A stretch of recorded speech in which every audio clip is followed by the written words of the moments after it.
มาค่ะสุกหมดเลยค่ะสวัสดีค่ะเพื่อนๆวันนี้พี่ติ๋มจะมาทำซาลาเปานะคะ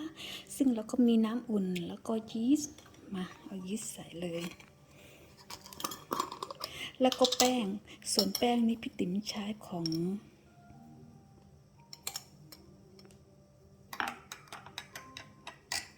แป้งทำซาลาเปานะคะยี่ห้อนี้ซึ่งไม่เคยใช้ยี่ห้อนี้มาก่อนแต่จะลองดูค่ะ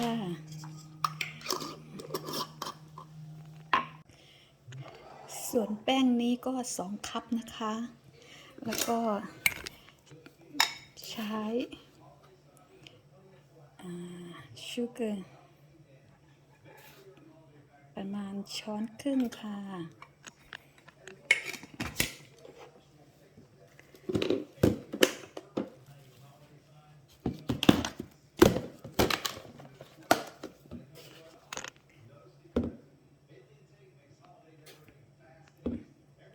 ชอบใส่เกลือเยอะๆ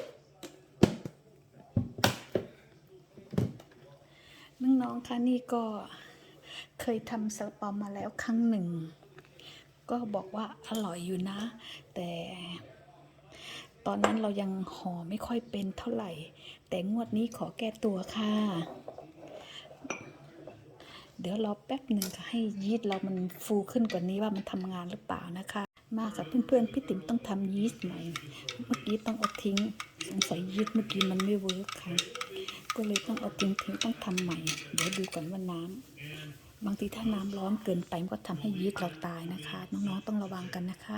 สำหรับคนที่เริ่มหัดทำค่ะกับเพื่อนๆช่วงที่เรารอให้ยีสต์กำลังทำงานเรามาทำไส้กันค่ะซึ่งไส้พี่ติ๋มก็มีหมูสับแครอทนะคะแล้วก็ไอเนียนแค่นั้นพอค่ะ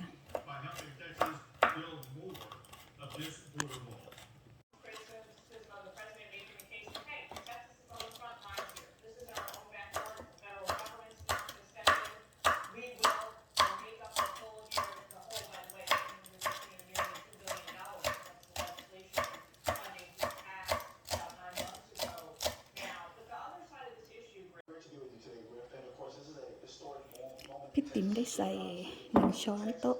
ออยสเตอร์แล้วก็1 ช้อนโต๊ะซีซันนิ่งซอสลงไปนะคะขอใส่ผงชูรสน้อยหนึ่งนะคะจะได้อร่อยพริกไทยค่ะ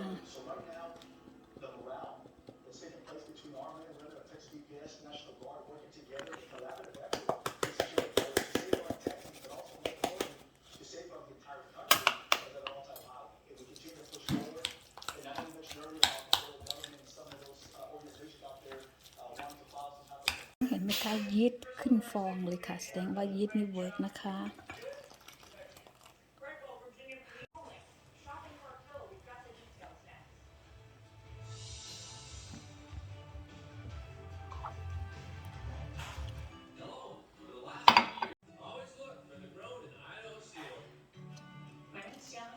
นะคะเพื่อนๆหลังจาก1 ชั่วโมงแล้วนะคะเดี๋ยวไล่แอร์ออกก่อนค่ะ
เริ่มสวยขึ้นทุกอันแล้วค่ะ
หัดทำอีกนะคะเนี่ย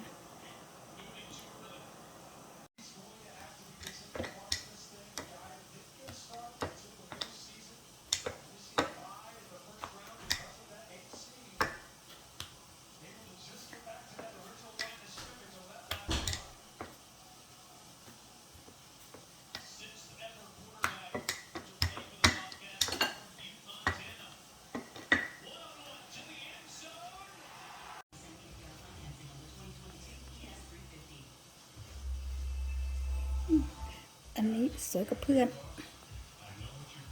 มาค่ะเพื่อนๆเดี๋ยวเปิดให้เพื่อนๆดูค่ะใกล้สุกแล้วค่ะ ใกล้ละ ใกล้สุกละlooking good ค่ะ เป็นไงคะซาลาเปาเราสุกแล้วค่ะ น่าทานมากเลยค่ะน้องๆมาค่ะ แกะออกมาแล้วค่ะสุกพอดีเลยค่ะ เดี๋ยวขอชิมก่อนนะคะ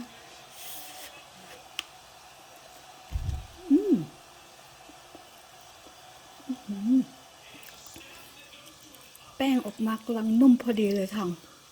หมูก็กำลังรสพอดีค่ะอร่อยมากค่ะเพื่อนๆ Thank you for watching นะคะ